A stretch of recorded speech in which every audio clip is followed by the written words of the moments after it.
Un grito rasgó el silencio de la madrugada y me clavó en los azulejos fríos del pasillo, como si fuera una criminal sorprendida en el acto más atroz del mundo. Mi corazón se aceleró dentro de mi pecho viejo, pero firme. Yo, que alimenté a medio barrio con mis propias manos, parecía sobrar dentro de mi propia casa. Mi yerno pensaba que yo era una carga. Lo que él no sabía es que se había olvidado de leer el nombre que estaba escrito en las escrituras. Y cuando una mujer de 66 años decide que llegó a su límite, lo que sigue no es llanto, es estrategia.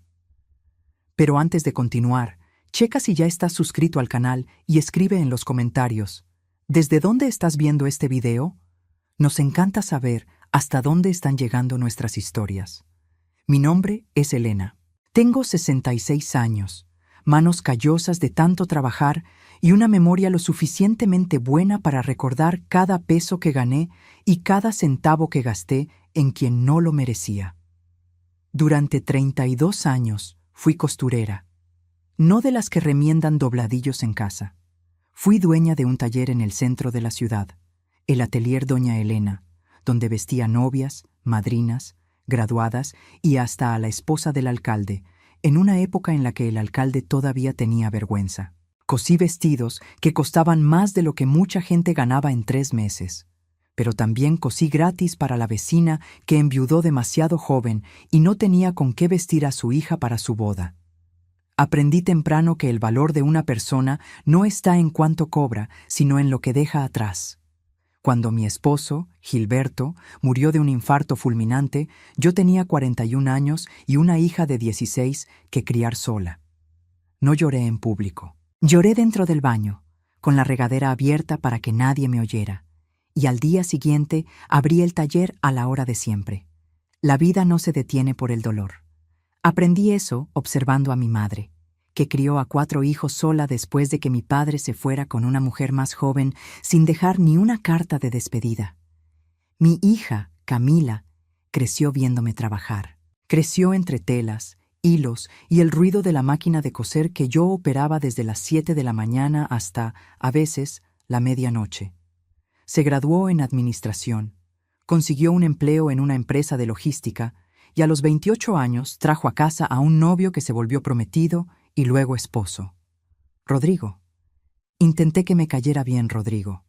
De verdad lo intenté, pero hay gente que no pone de su parte. Rodrigo era de esos hombres que nacen con la certeza inquebrantable de que el mundo fue construido específicamente para servirlos. Hablaba fuerte, comía con la boca abierta, dejaba los platos sucios en el fregadero con la tranquilidad de quien nunca en su vida ha lavado un plato. Tenía esa arrogancia típica de quien no ha logrado mucho, pero actúa como si lo hubiera conquistado todo.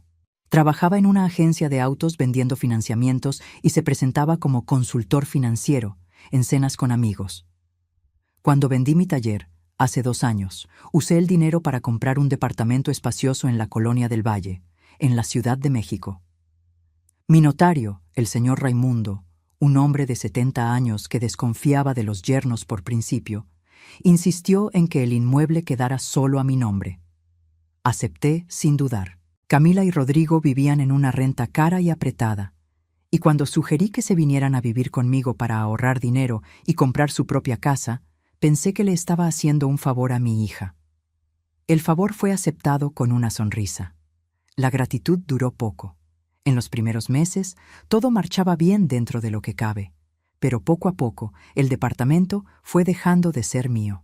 Rodrigo empezó a usar la sala como si fuera su oficina personal, regando papeles, dejando vasos sobre mis muebles sin usar portavasos, controlando lo que pasaba en la televisión. Camila, que siempre fue una niña dulce, se fue apagando despacio, moldeándose al humor de su marido como el agua que toma la forma del recipiente. Y yo me fui haciendo chiquita, ocupando menos espacio, pidiendo disculpas por existir. Esa noche, eran casi las 3 de la mañana cuando mi estómago me despertó con ese dolor sordo que uno conoce bien después de cierta edad. Me levanté despacio, me puse mis pantuflas sin hacer ruido y fui arrastrando los pies por el pasillo oscuro. El baño de la recámara principal a veces estaba ocupado por él hasta tarde, así que usé el baño de visitas, en el pasillo. Hice lo que tenía que hacer. La descarga falló, algo que Rodrigo prometía arreglar hace semanas y nunca hacía. El agua bajó débil, sin fuerza, dejando evidencia de mi urgencia nocturna. Fue exactamente en ese momento cuando la luz del pasillo se encendió.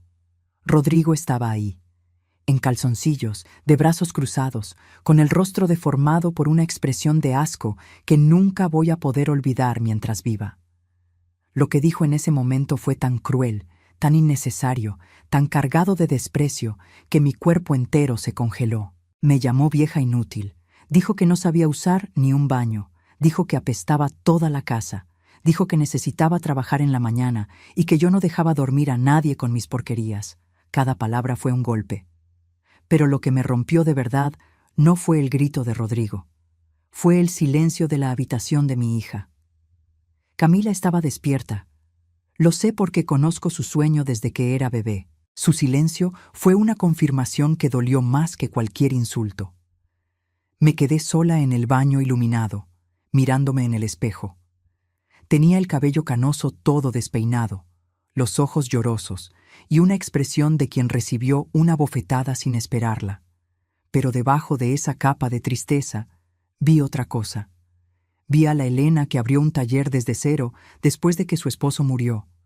Vi a la mujer que pagó la carrera de su hija, cosiendo hasta que le dolían los dedos. Vi a la empresaria que negoció con proveedores arrogantes, que sobrevivió a crisis, que nunca dejó una cuenta sin pagar. Vieja inútil, había dicho él. Está bien, déjame enseñarte de lo que una vieja inútil es capaz. Limpié el baño. Lo limpié con una rabia silenciosa que aún no tenía nombre, pero que yo ya sabía que no se iría con cloro. Tallé cada centímetro de la porcelana con una fuerza que mis rodillas reclamaron al día siguiente. Pero en ese momento no sentía nada más que esa claridad fría que viene cuando una decisión ya se tomó sin que nos demos cuenta. Volví a mi cuarto, el más pequeño del departamento, claro. Cuando se mudaron, insistí en que se quedaran con la recámara principal. Para que tengan su espacio, dije. ¡Qué ingenuidad! Me senté en la orilla de la cama y me quedé escuchando cómo despertaba la ciudad. El camión de la basura, los primeros peceros, el silbato distante de alguna fábrica que no descansa ni de madrugada. Abrí el cajón de mi buró y saqué una libreta vieja. Era la libreta del atelier Doña Elena, llena de contactos que construí en 32 años de negocio. Pasé las páginas amarillentas con los dedos que se saben el camino de memoria. Busqué en la letra F, fletes. Fletes Toñito. Toñito había sido cliente del taller por casi 20 años. No por la ropa, claro, sino porque su esposa era una de mis clientas más fieles. Cuando cerré el taller, me dijo que si algún día necesitaba cualquier cosa, solo tenía que llamar. Eran las 6:30 de la mañana cuando marqué el número. Él contestó a la segunda llamada con la voz ronca de quien apenas está en su primer café. Cuando se identificó y yo dije mi nombre, hubo una pausa y luego una risa calurosa. «¡Doña Elena! ¿Cuánto tiempo? ¿Cómo está usted?» «Bien, Toñito. O mejor dicho, voy a estarlo. Necesito un favor». Hablé en voz baja, eligiendo las palabras con cuidado. Necesitaba el camión más grande que tuviera. Lo necesitaba esa misma mañana. Y necesitaba que todo fuera guardado en una bodega por tiempo indefinido. Él no hizo preguntas. Solo dijo, «En 1 hora estoy ahí con 3 muchachos». Después de colgar, fui a la cocina y preparé café. Café de verdad, de olla, fuerte y oscuro, como a mí me gusta y como Rodrigo siempre se quejaba de que dejaba olor en la casa. Mientras el café se hacía, fui caminando por las habitaciones del departamento con una cinta adhesiva de color verde en la mano, y fui marcando cada mueble, cada electrodoméstico, cada objeto que era mío. La mesa del comedor, que heredé de mi abuela, etiqueta verde. El sofá de piel que compré con las ganancias del mejor año del taller, etiqueta verde. La televisión de 55 pulgadas, el microondas, la lavadora, el refrigerador de 2 puertas, las lámparas, los tapetes, los cuadros, las cortinas de lino que costaron un ojo de la cara, todo verde. Lo que les quedaría eran las 2 sillas de plástico del balcón, que habían traído de su casa anterior, y un colchón viejo arrumbado en el cuarto de visitas. No iba a tocar su ropa, sus pertenencias personales ni sus cosméticos, solo lo que era mío. Y el problema es que, prácticamente, todo era mío. Cuando Rodrigo y Camila salieron al trabajo sin despedirse de mí, claro, como de costumbre, yo estaba sentada a la mesa tomando mi café con una calma que me sorprendía. Rodrigo pasó junto a mí sin mirar. Agarró la taza que yo había dejado separada para él, bebió de pie mirando el celular y se salió. Camila me dio un beso seco en la mejilla, ese beso de obligación que duele más que un golpe, y se fue tras él. La puerta se cerró. Respiré profundo. Fui al centro de la sala y me quedé parada ahí por un momento, sintiendo el espacio a mi alrededor. Este departamento era mío. Cada metro cuadrado había sido comprado con 32 años de trabajo, de dedos picados por las agujas, de madrugadas cosiendo cuando todo el mundo dormía. Y era mío de verdad. Mi nombre en las escrituras, mi nombre en los recibos de luz y agua, mi nombre en todo. El interfón sonó exactamente 55 minutos después de mi llamada. Eran Toñito y 3 muchachos jóvenes, con cara de pocos amigos y brazos de quien carga pianos profesionalmente. Media hora después, el sofá había salido por la puerta. La televisión había salido. La mesa del comedor había salido. Los cuadros estaban envueltos en plástico de burbujas y apilados en el pasillo. La dueña del 302, la señora Lupita, una mujer que tenía el hobby de saber la vida ajena, asomó la cabeza por la puerta entreabierta mientras los muchachos cargaban el refrigerador. «Doña Elena, ¿se está mudando?» «No exactamente, Lupita», respondí sosteniendo la puerta para que pasaran. «Estoy haciendo una limpieza. Ya sabe cómo es, de vez en cuando se acumula mucha cosa innecesaria y uno necesita sanear el ambiente». Ella se quedó mirándome con la boca ligeramente abierta mientras el refrigerador desaparecía por el pasillo. A las 11 de la mañana, el departamento era un eco. Las paredes tenían marcas en el piso donde antes había muebles. La cocina solo tenía el fregadero y la estufa empotrada, que era del edificio. La sala estaba completamente vacía. Mi cuarto, vacío. La recámara de ellos solo tenía su colchón en el suelo y su ropa apilada, que saqué del closet de madera fina que, por supuesto, también era mío. Fui al baño de visitas, el mismo donde todo había empezado horas antes. Saqué de mi bolsa un marcador permanente negro de punta gruesa. Me arrodillé frente a la tapa del inodoro con las rodillas protestando, pero firmes. Escribí con letras grandes y claras: «Aquí tienen el único trono que se merecen. Úsenlo con salud». Luego cerré la puerta del departamento. Le di 2 vueltas a la llave y bajé las escaleras con la bolsa al hombro y el paso de quien se va, no de quien huye. La habitación 318 del Hotel Reforma olía a ropa limpia y tenía el aire acondicionado en la temperatura justa. Me senté en la orilla de la cama enorme, de sábanas blancas y almidonadas, y me quedé mirando mis manos por un momento. Estas manos, llenas de marcas, de callosidades, de manchas de la edad, pero firmes. Todavía firmes. Abrí mi portafolios de piel gastada, ese que Rodrigo una vez llamó anticuado, con esa sonrisita que él creía sofisticada. Dentro estaba la historia de mi vida documentada, las escrituras del departamento, los estados de cuenta de mis inversiones, los comprobantes de los servicios que yo pagaba cada mes en nombre de la comodidad de gente que me llamó vieja inútil. Tomé mi calculadora, esa Casio gris comprada en 1996, con las teclas tan gastadas que necesitaba presionar un poco más fuerte para activar algunas. Empecé a sumar.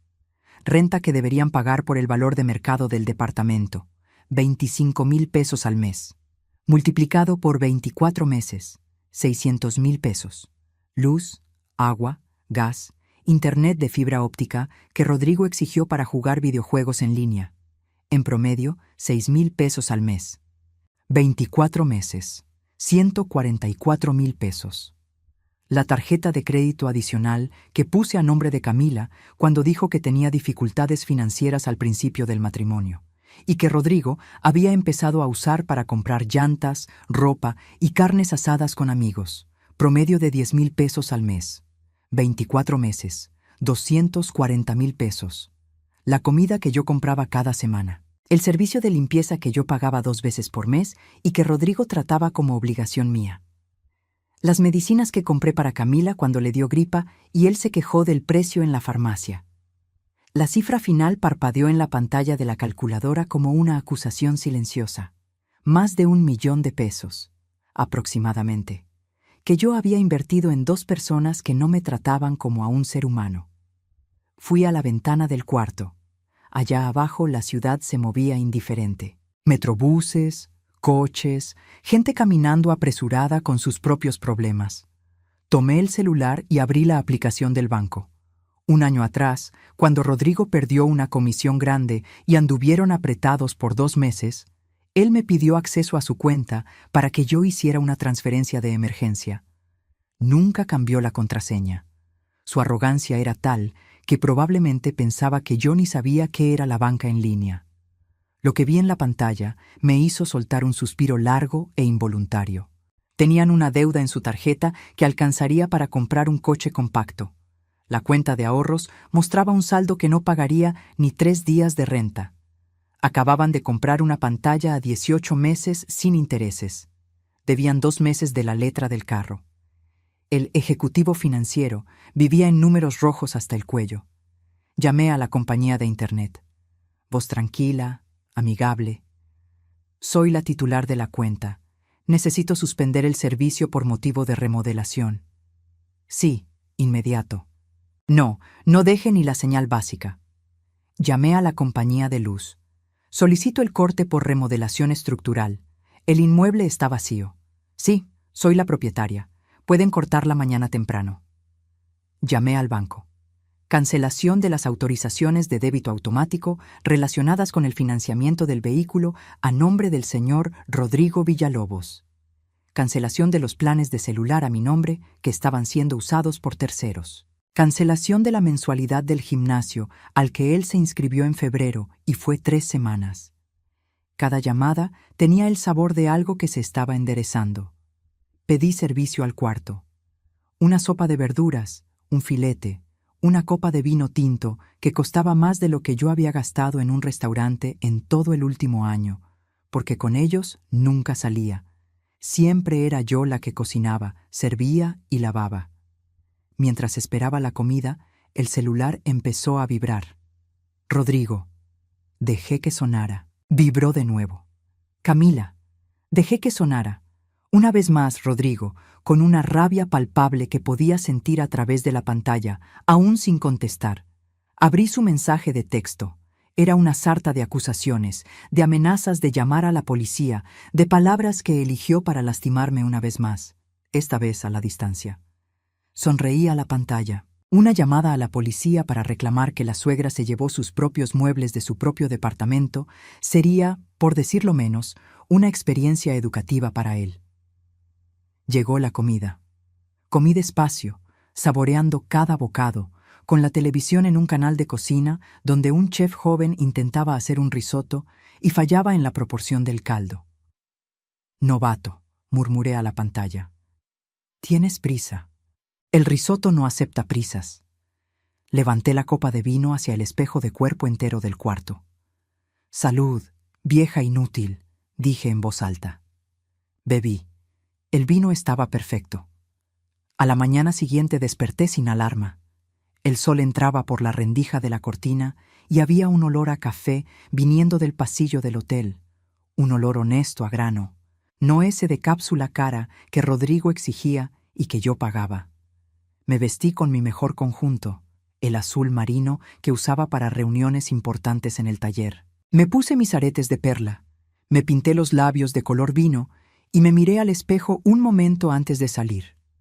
No era la mujer del pasillo de la madrugada, era otra persona. La oficina del licenciado Mendoza estaba en un edificio discreto en la calle de Palma, en el centro histórico. Él era especialista en derecho inmobiliario y me lo había recomendado el señor Raimundo. Cuando llamé por la mañana, la secretaria dijo que me podía recibir a las 10. El licenciado Mendoza tenía 50 y tantos años, anteojos de armazón delgado y una forma de escuchar que me hizo sentir que cada una de mis palabras tenía peso. Expliqué la situación. El departamento era mío, registrado solo a mi nombre. Ellos vivían ahí sin contrato, sin pagar renta, sin ningún documento que les otorgara derecho de permanencia más allá de mi tolerancia, que se había agotado una madrugada de jueves. Escuchó todo, tomó notas, hizo algunas preguntas directas. Luego me miró por encima de los anteojos con expresión seria y dijo: «Jurídicamente es bastante simple. La ocupación sin contrato en esta situación se llama comodato precario. Usted puede revocarlo en cualquier momento con la notificación adecuada. Y como hay evidencia de que el ambiente se volvió hostil para usted, hay argumentos adicionales. Solo me pregunto», añadió con una pausa calculada, «si está segura de que quiere seguir con esto, siendo que la ocupante es su hija». Lo miré a los ojos sin parpadear. «Licenciado, durante 32 años trabajé con telas. Cuando una pieza tiene un defecto en la estructura, tienes dos opciones. O cortas el pedazo malo y usas el resto, o lo dejas como está y la pieza entera se deshace. Ya intenté remendar esto por 2 años. Ya no tiene remedio. Proceda». Él asintió, tomó su pluma y empezó a redactar.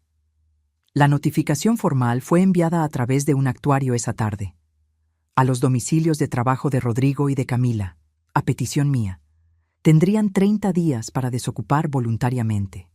Si no lo hacían, el proceso de desalojo judicial comenzaría automáticamente. Mientras salía de la oficina, mi celular mostraba 41 llamadas perdidas. Fui al banco. Me senté frente al gerente, el señor Pérez, que me conocía desde que abrí la cuenta con los primeros ingresos del taller. Expliqué lo que necesitaba: cancelación de autorizaciones vinculadas a terceros, bloqueo de cualquier salida automática a sus cuentas.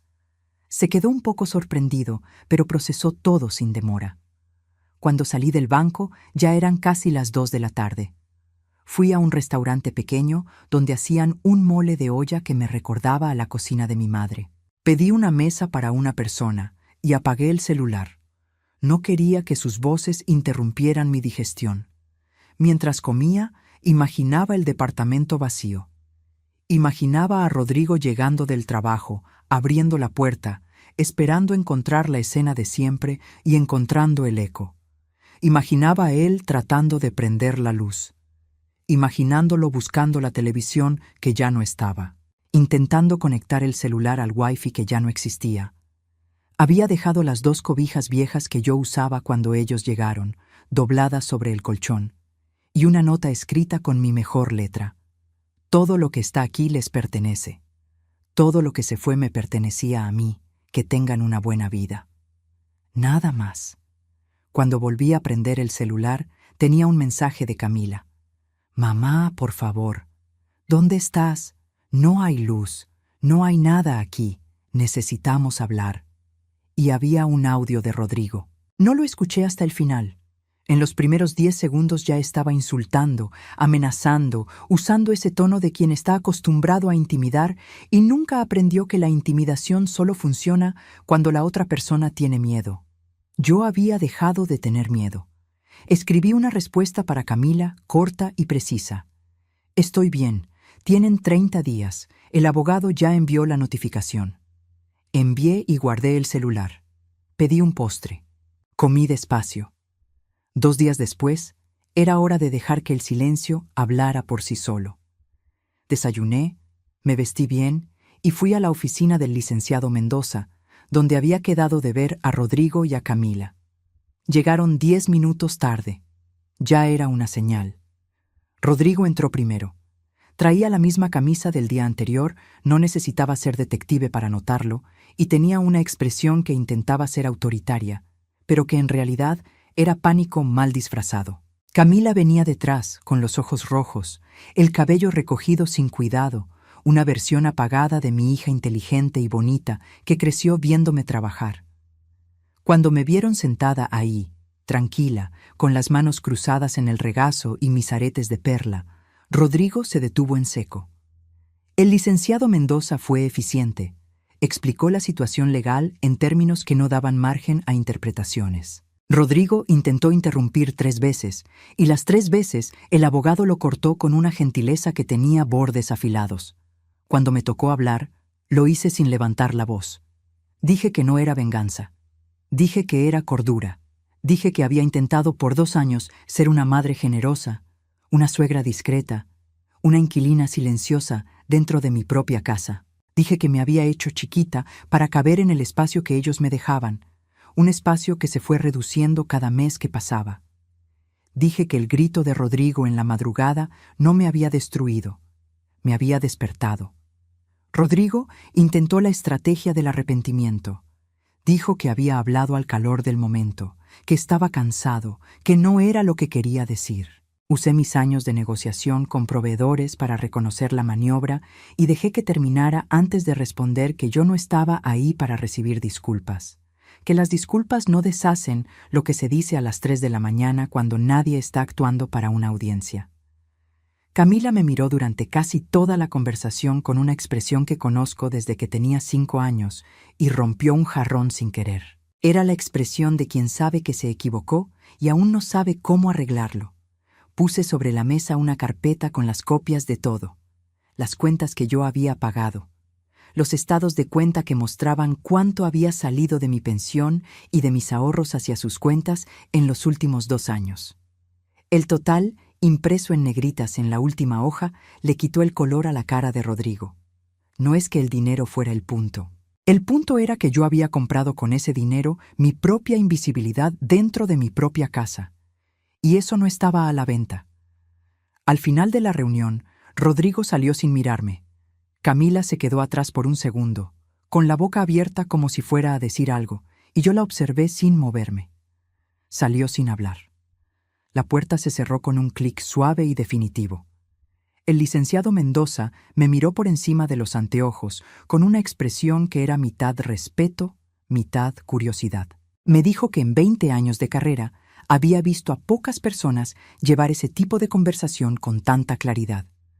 Le agradecí, pagué los honorarios en el acto, en efectivo, y salí a la luz del sol del mediodía, sintiendo que las piernas me pesaban menos que en años. 3 meses después, mi sala era amarilla. No un amarillo tímido, no un crema dorado que alguien pudiera confundir con beige si miraba de reojo. Un amarillo cempasúchil de verdad, intenso. El tipo de color que te obliga a estar presente en la habitación donde existe. El color que Rodrigo había descartado una vez como demasiado de pueblo, cuando yo lo había sugerido tímidamente. Compré muebles de madera maciza, una mesa de comedor que tenía ese olor a cera y a tiempo que me recordaba la casa de mi abuela. Un sofá de terciopelo verde musgo que parecía un abrazo. Un sillón de lectura cerca de la ventana que se convirtió en mi lugar favorito del mundo. Puse una planta en cada esquina. Compré velas de cedro y vainilla. Puse en la cocina un cuadro bordado que yo misma hice hace 20 años y que había estado guardado porque Rodrigo pensaba que el bordado era cosa de gente anticuada. El departamento volvió a oler a mí. En la segunda semana de silencio me encontré aburrida. Y una mujer aburrida es una mujer peligrosa, especialmente cuando se pasó la vida entera cosiendo desde las 7 de la mañana. Llamé a una antigua clienta, la señora Perpetua, que hacía fiestas grandes y siempre se quejaba de que no encontraba quien cocinara comida casera de verdad para los eventos corporativos. De ahí surgió los guisos de doña Elena. 50 paquetes de comida a la semana, entregados los martes y jueves, solo para clientes con recomendación. Ya para la tercera semana, había lista de espera.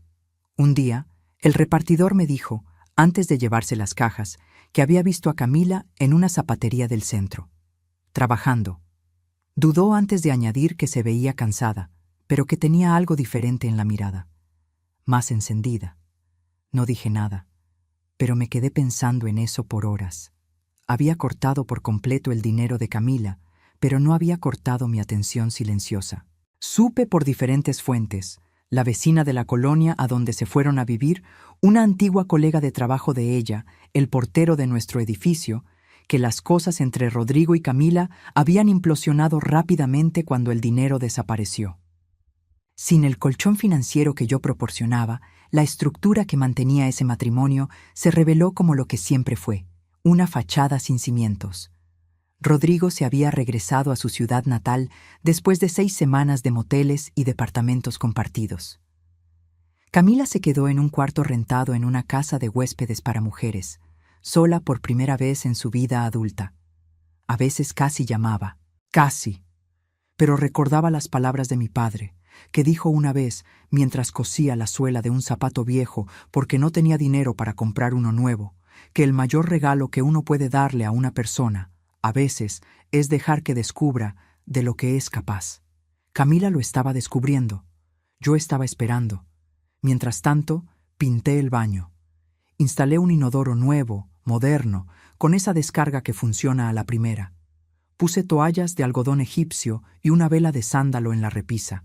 Cada mañana, cuando entraba ahí, veía mi reflejo en el espejo nuevo, limpio, sin manchas de pasta de dientes, de nadie más que la mía, y murmuraba bajito, «Vieja inútil, mira el palacio que construiste».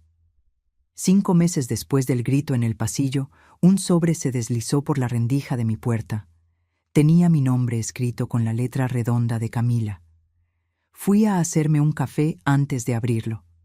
Puse música bajito en la cocina, un bolero de Los Panchos en una tarde de domingo. Me senté a la mesa con la taza caliente y el sobre en la mano, y me quedé mirándolo por un minuto. Dentro había 3 billetes doblados y una hoja de cuaderno arrancada. La letra de Camila no temblaba, pero se notaba que había escrito y reescrito lo que quería decir antes de llegar a ese resultado final. Las palabras no eran de una hija pidiendo perdón con ansiedad. Eran de una mujer tratando de ser honesta. Escribía que había aprendido la diferencia entre descanso y comodidad, que había entendido, de la peor forma posible, que ella había confundido ambas durante años, que Rodrigo se había ido cuando ya no hubo nada que hiciera sus vidas cómodas sin esfuerzo, y que su ausencia había sido, paradójicamente, un alivio que no sabía que estaba esperando. Escribía que estaba trabajando, que le dolían los pies, que sus manos se estaban poniendo ásperas de cargar cajas, que cuando compraba 1 kilo de arroz con su propio dinero, ese arroz tenía un sabor diferente. No pedía que la recibiera de vuelta de inmediato, pedía solo que yo supiera que lo había entendido. Doblé el papel con cuidado y lo puse de nuevo en el sobre. Fui a mi recámara y abrí el cajón grande de la cómoda, ese donde guardo las cosas que importan. Puse el sobre dentro. No era hora de llamar a Camila. Todavía no. Necesitaba más tiempo caminando con sus propias piernas para que sus piernas se volvieran lo suficientemente fuertes para sostener lo que vendría después. Pero tomé los 3 billetes que me había mandado. Fui a la caja donde guardo documentos importantes y abrí un sobre nuevo. Escribí al frente, «Capital inicial para el futuro de Camila». Guardé los billetes ahí dentro. No era por el dinero, era por el símbolo. Cada billete que ella me mandara sería guardado, multiplicado en mis inversiones y devuelto a ella el día en que yo viera que estaba lista para construir algo propio, como yo lo había construido, con sus propias manos y sus propios errores. Volví a la cocina. Tenía masa de pan descansando en la barra. La amasé con fuerza, sintiendo la textura elástica y viva bajo mis dedos, ese material que responde al toque como ningún otro. Por la ventana entraba el sol de la tarde. Mi sala amarilla estaba toda iluminada. Las plantas en el balcón se mecían levemente. El olor a vainilla y pan mezclado era el olor de una casa habitada por alguien que eligió estar bien. Pensé en la palabra inútil. ¡Qué palabra tan curiosa! Inútil es quien necesita succionar la vida de los demás para mantener la apariencia de estar viviendo. Inútil es quien grita porque no tiene argumentos. Inútil es quien confunde la bondad de una mujer con debilidad y aprende la diferencia demasiado tarde. Yo, Elena, 66 años, con las varices en las piernas y la columna que se queja en las mañanas frías, soy todo menos inútil. Soy la matriarca que amó a su propia hija con la dureza suficiente para que se convirtiera en mujer. Soy la empresaria que se reinventó cuando todo el mundo ya la daba por terminada. Soy la mujer que descubrió que la dignidad tiene dirección, y la dirección es el nombre que está escrito en las Escrituras. Esa noche, cuando el pan salió del horno dorado y oloroso, corté una rebanada, le puse mantequilla y comí mirando por la ventana de la cocina cómo la ciudad encendía sus luces una por una. En algún lugar allá afuera, Camila estaba en un cuarto rentado descubriendo el peso y el placer de pagar su propia cuenta. En algún lugar allá afuera, Rodrigo estaba aprendiendo que la arrogancia no paga las deudas, y yo estaba aquí, en mi departamento, con mis paredes amarillas, con mi pan. Levanté mi taza de té hacia la ventana. Salud vieja inútil. ¿Qué suerte tiene el mundo de tener a alguien tan inútil por aquí? Ahora, si te gustó esta historia, haz clic en suscribirse y dime en los comentarios, ¿qué parte te dejó con la boca abierta? Y no olvides hacerte miembro para tener acceso a videos exclusivos que no subo aquí. Te espero allá.